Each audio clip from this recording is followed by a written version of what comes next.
All right. Well, I want to thank you guys for connecting with us on another broadcast of the Hakimian Show. And today it's a privilege to have with us my beautiful wife, Jal Hakimian, and also that coaching guy, well as his beautiful little family in the background.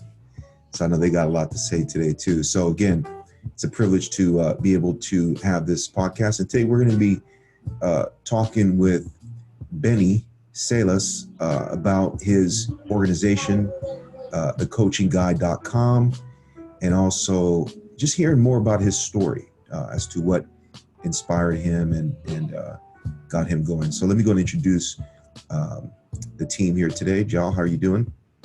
Doing good. Hi, everyone. Good. Oh, that's it? That's all you get? You don't have nothing else to say? I'm saving it. You're saving it. Good. And then Benny, how you doing, man? Tell us a Doing little good. bit about you and the little kitties in the background. Yeah, so as you can tell, we are in Coronavirus Watch 2020. And so I got the kids here, everybody's home.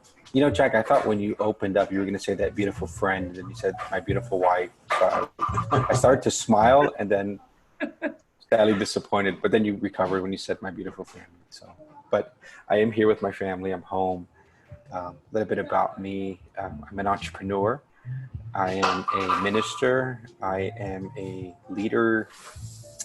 And most importantly, I'm a husband and a father. Those are really my full-time jobs. Everything else is for fun. The real work happens at the house. Nice.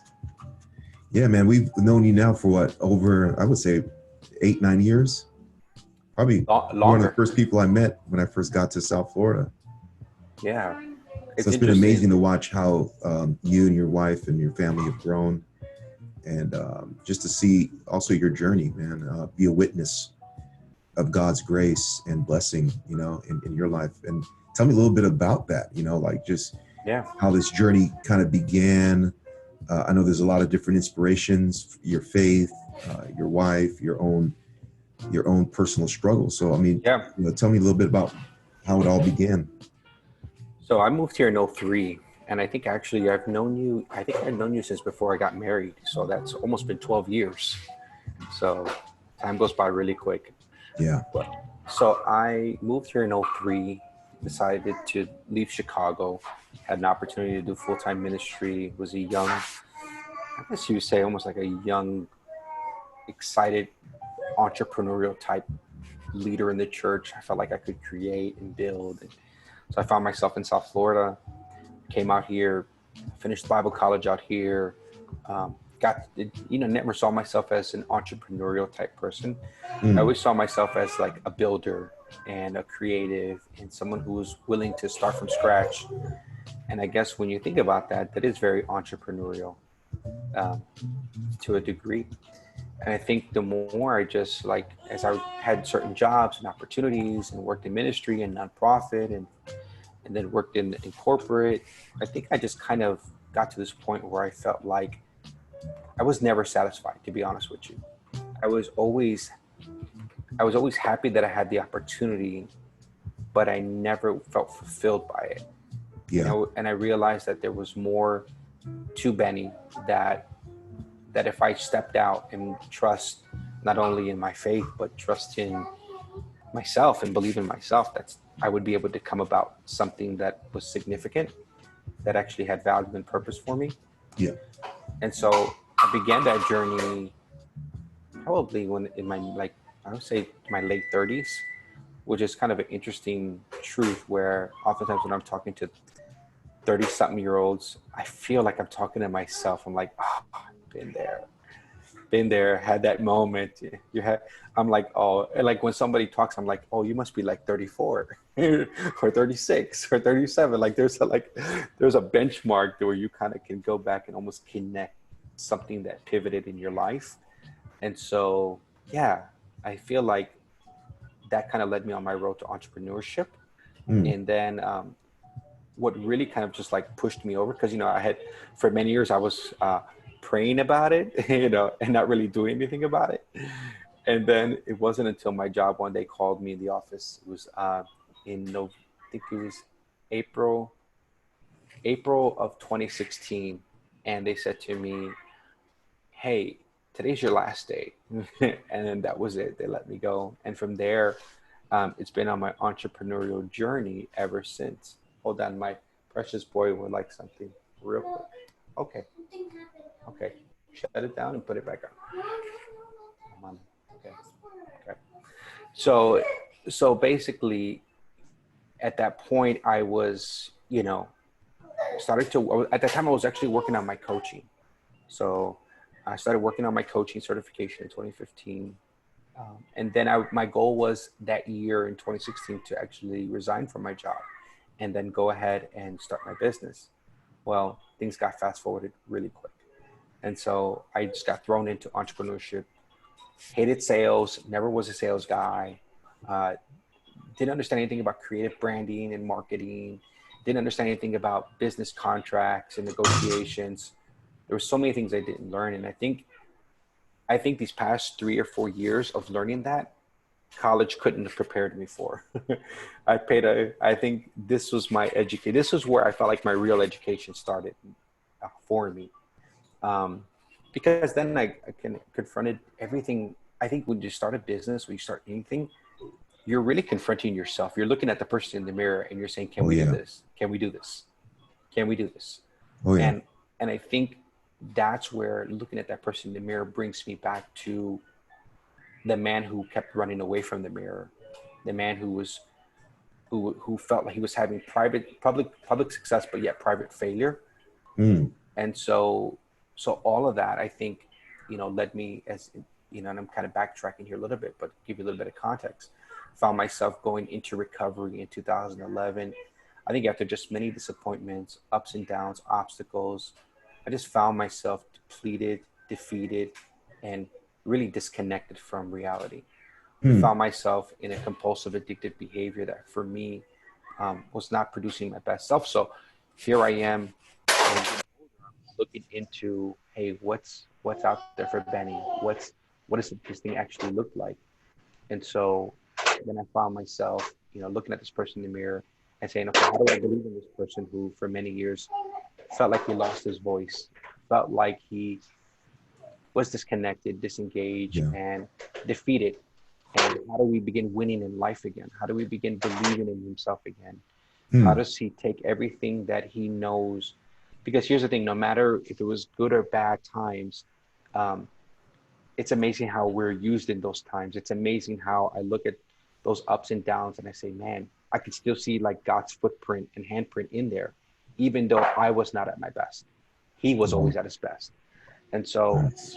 it felt like there was these moments where I could look back and say, okay, now I'm looking at this person in the mirror. And I think, so I would say this journey of entrepreneurship has really made me grow and mature. It's really helped me to believe in myself. And I think that's the same hope that I see for people.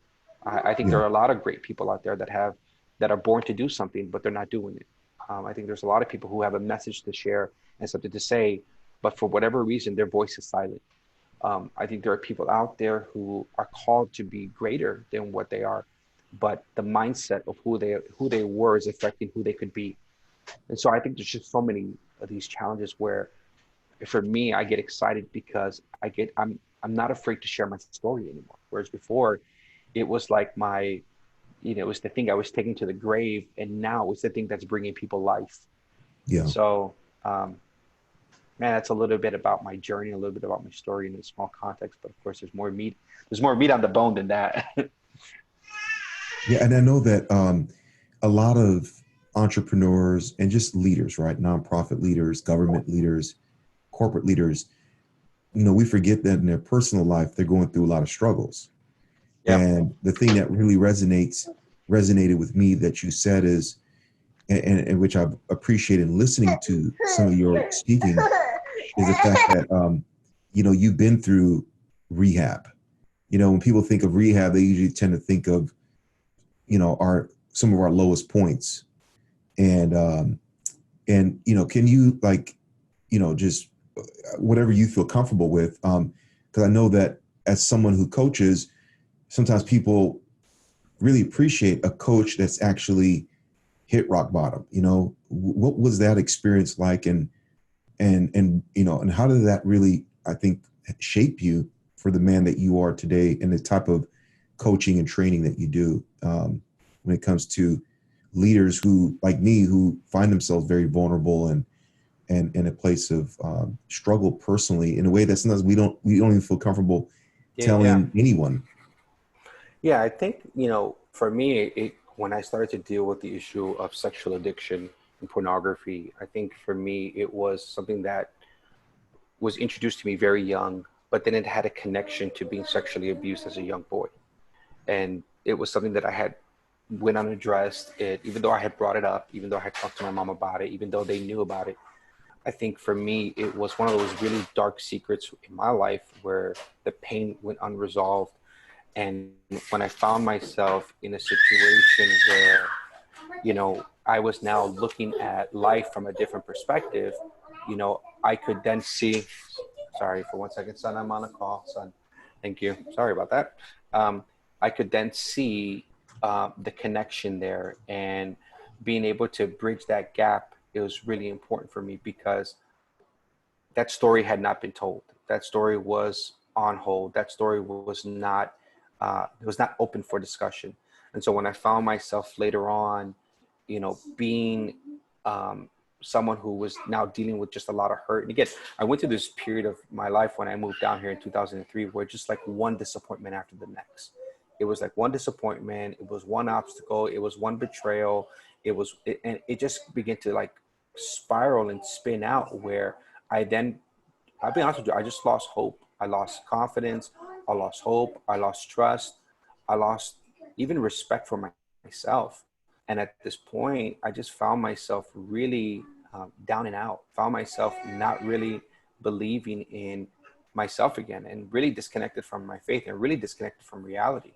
So all of that, I found myself later on being connected with where I needed to be and where I wanted to go. And so I found myself again, and it was tough because when you go through these obstacles and these ups and downs, you think everything that you think you can trust, you really can't. So I couldn't go to the church or the leaders. I couldn't go to here because, to be honest with you, I just felt like, man, I was an embarrassment. I felt like I was an obstacle, or I felt like something was not right. And so in looking at that, I felt like later on in the later years, I began to actually address these things and work through these things.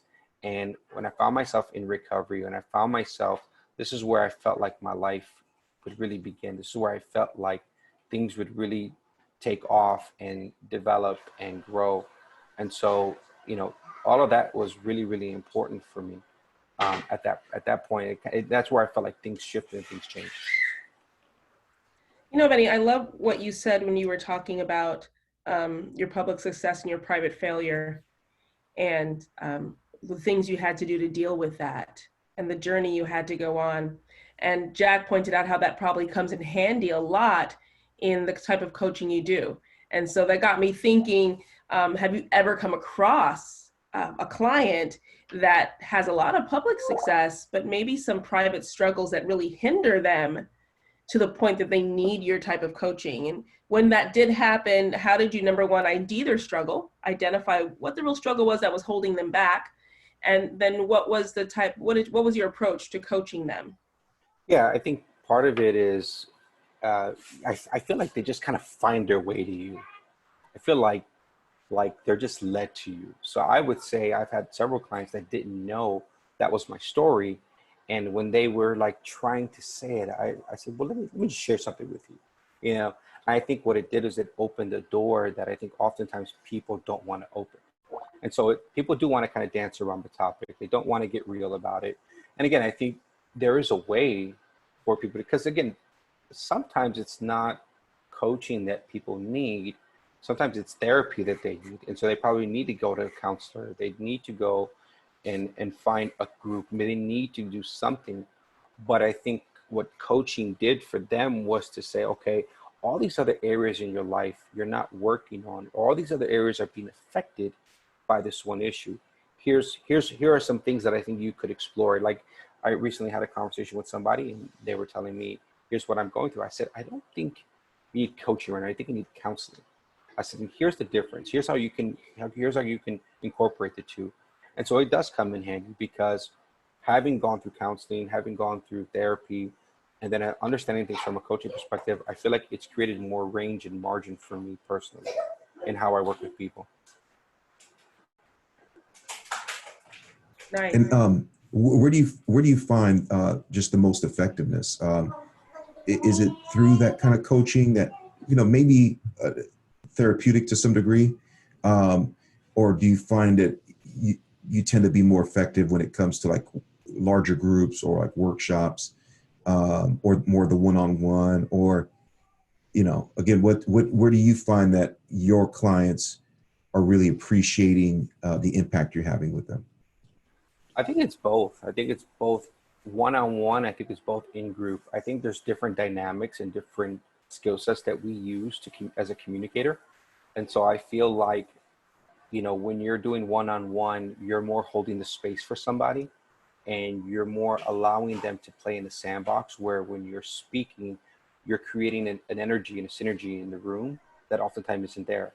And so sometimes you could step into a space where, you have to be aware of what's in the room. What's the temperature like? Who's here? What are the conversations as people walked in? And then you can use it to circulate and ventilate the air in the room. Whereas one-on-one, you really have to listen to somebody. You really have to understand, as a coach, your most effective tool is your active listening skills. And so when you're in a workshop, that's not really it's a skill set that you use, but it isn't as much. In your workshops, it's more like, how do you like, in other words, they're there waiting for you to go ahead and guide them and lead them. And so they follow you where you go. So you have to be more creative, more innovative. You have to be more interactive. You have to be willing to ask the tough questions. You have to be willing to create different moments where you don't lose people's attention. Whereas coaching, it's different. So I feel like my years of experience have given me the opportunity to step into both spaces and know how to effectively work them. That's neat. I love that you're dealing with not just the one-on-one coaching, but the workshops and the broad learning that goes into coaching besides the one-on-one. Mm-hmm. And I know that you've done quite a few workshops. What type of workshops do you mainly do that you would call your bread and butter? Yeah, I lately, so for one, I'm an experiential learner. So I'm not a, just fill in the blank PowerPoint person, even though I do like some of that just to create a little bit of content and structure. I'm more of like, get up, get moving, get conversation going, like very applicational and very implementational. So I want you to implement it in the moment, because most likely people who have a learning and training module, you're going to get a booklet and like, you're probably not going to look at it much longer after that, if you're done with the workshop, right? I mean, no offense, right? But the truth is that, but if I create the experience for you and you get the learning out of that, you're always going to remember that, because it's connected to faces, people, emotions. It's connected to what your aha moment, what you extracted from it, what you gave into it. So all of those factors, I think, help me to create a dynamic workshop. So I'll do workshops on communication. I'll do workshops on speaking. I'll do workshops on leadership development. I'll do workshops on how to use your skills to actually coach people. Again, coaching is this very buzz cliche word where I think oftentimes people don't effectively know how to use these skills. And I think they're one of the most effective ways to actually lead people is to actually coach them through. And so, so those are some real go-tos for me that I think no matter what industry or market you're in, everybody has the same need there.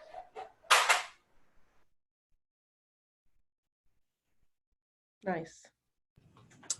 And then, what are you finding like is some of the challenges? I know that we've talked a little bit on a personal note, as far as just being a father, and a husband and having children, and now with this coronavirus, I know that a lot of people are, on quarantine as you are,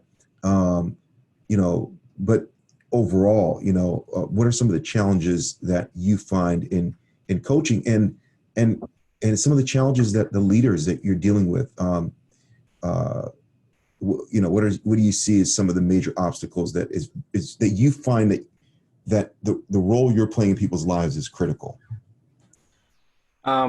So I think there are challenges on many fronts. I think there's the challenges we face as entrepreneurs. There's challenges in how the market shifts things. And I think there's challenges both from the organizational side and the business side.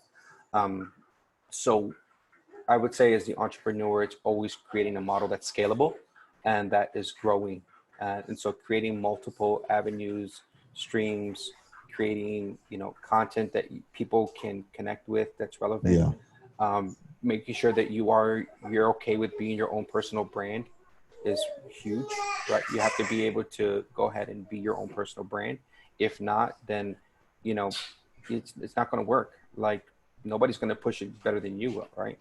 So there's that information. I think there's also like the challenges as a coach when businesses bring on a coach. I think they want longevity. They want to see somebody who's been at it for a long time. And so who do you know, what you know, and what problem you solve, I think is really huge. So again, everyone is kind of saying the same thing. I think for me, when I got into coaching, what kind of got to turn me off a little bit was that I felt like everybody was saying the same thing. And so I was like, well, how do I then carve myself out to be unique? So that's where that coaching guy came out. I'm like, well, here's the thing. I'm gonna give myself a name that is unique, that I think embodies who I am. And again, I started my coaching back in 2011 with United Way, and I was doing financial coaching, career coaching. I remember that. Yeah, you remember that? And then in 2015, I got trained through the Coaching Training Institute, which through a model called Coactive Coaching. And then from there, I got certified with ICF, which is as a associate certified coach. And now I'm at the second level where I am applying for a professional certified coach. So I'm at the second level, which means I have over 500 paid coaching hours and clients. Wow. And so that's paid. That's not even including all the non-paid, all the freebies, all the discovery calls, all the friends. That is, I'm like over 1,500 hours, right? Yeah. But those are logged in and documented. I have documentation on that. How about the coaching of your kids? Does that count? Man, if it did, bro, I mean, but yeah. Stop hitting your sister. Right. Here's how you should do it. Listen, Yeah. So I think in terms of like, those are always challenges. And I think to be authentic, again, the authenticity of coaching is really important to me. And I think at times it's probably my biggest strength and my biggest weakness, because I have to understand that I don't have to prove to somebody what I know I already am. I just need to be it. And if I be it and I do it, the trust will come. And so I think trying to find that organic approach is something that I'm always working on. A challenge. It's not a challenge for me to be organic, but I think in today's market, it's a challenge for people to find that. You said something. Yeah, I'm sorry. Go ahead. I'm sorry. I know we don't have much time left, but you said you began to ask yourself, what problem is it that I solve? Mm-hmm. If you could wrap it up in a nutshell, the problem that you see yourself, like the one problem, the solution that you see yourself frequently delivering for a particular problem, how would you describe that problem? I would describe that problem is everybody is born to do something, right? And I think the way that you help someone discover that is to empower them. And so I came up with the model called Be, Do, Create. And the way that I word it is empowering influencers to be, do, and create what they were born to do. And I think that's so important because all of us are influencers. We all have the capacity to create an effect. And if I don't know that and I don't own that, then I'll never do that, right? And so I think for me, it's much larger than just the business. I think it's a purpose question. I think it's a value question. I think it's a passion question. I think it's a question that all of us right now in this moment that we're facing in our country, people are asking that question. What am I born to do? Am I passionate about this? Is this what I should be doing? And so Actually I think, risky. yeah, A risky question. yeah, it's a very risky question. There's nothing safe about it, because most people will spend the rest of their lives wishing they could do something while watching somebody else do it. And I don't know about you, that's just not going to be me anymore. Wow. Okay, so man, what's the risk and benefits of reaching out to the coaching guy? And this will be our last question. The risk and benefits of reaching out to you and actually seeking your services. Yeah, I'll start with the benefit. I think the benefit for people is that I think everybody needs a coach. Everybody needs a coach at some point. Everybody needs to be challenged. Everyone needs to be brought back to the place of where they have their aha moment. The risk with me is that I'm not going to let, even though you started one way, I'm not going to let you stay that way. As a coach, my job is to not drive your business or your success. My coach is to get you to do it. So this is the difference between empowering and inspiring. Inspiring will tell someone, hey, you like what I did? You're impressed by me, right? You want to do something. Empowering is getting you to do the thing that you say you're going to do. And so you have to be able to empower people. And I think that comes at a risk. That comes at a cost. That comes you facing and looking yourself in the mirror like I did a few years ago and saying, if I don't do this, what am I going to miss out on? If I don't respond, what will my life look like? What will my excuses be? And so I think that's a risk that we all have to be willing to take. I normally say you can count the cost, but you can't calculate the risk. Man, good stuff, man. Well, I'm definitely looking forward to continuing these conversations. I know today was kind of an introduction of you, the coaching guy. Definitely looking forward to the partnership that not only Impact Family, but Global Presence, our business development company and marketing company, will be having some conversations with you about some of the marketing and business development work that you're going to be doing to actually help people launch their own speaking, coaching, and whatever kind of business. Because at the end of the day, business is about serving people, solving problems for people, whether it's Absolutely. product or service. And I know you're passionate about that. My wife yesterday said, you know what? She said, I don't know of anyone that can sell as good as Benny. I mean, you're, you know, and as you shared some of your secrets of sales, which I won't mention here, which if you want those secrets, you need to reach out to the coaching guy himself, because that's part of the perks as to what makes you such an effective influencer / sales. Because in the end of the day, right, influencers are selling an idea, selling a new way of living, a new service, a new product. And so just your passion to be an influencer and to sell and some of the elegance that you've developed around that, which is so visible and obvious. I'm excited about having those conversations as we you know, conversate about these issues and all the different nuances. There's so much we need to talk about and get out there to people to empower them. You know, so again, with that, you know, any last thoughts before we wrap this up here? Yeah, no, I thank you. I appreciate this platform. One, I think, you know, I've always looked to you guys as amazing leaders and people, you know, I only, if you're in my life past like 5 years, I must really like you. Other than that, I don't like you that much. No, I'm just kidding. But I mean, like leaders like you who are willing to take a risk. You've always been a voice, Jack. You've always, Jael, you guys have always been solid.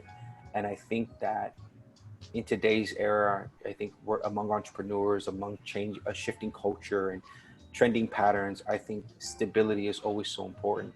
And I think that when we want that for ourselves, when we're able to really embrace that our best days are ahead of us and they're not behind us, that there's more that, and I love this thought, and it comes from Erwin McManus when he says, when I leave this earth, I want to leave empty, not because I had nothing to offer, but because I gave everything I had. And I think that's how I want to leave. Every moment, every podcast, every video, every post, to me is always my best post. And there's one even waiting that's greater than that. And I don't know. All I know is I'm connected to myself. I understand who I am, and it's taking me years to get there, and it's work. And so Amen. I'm just committed to that.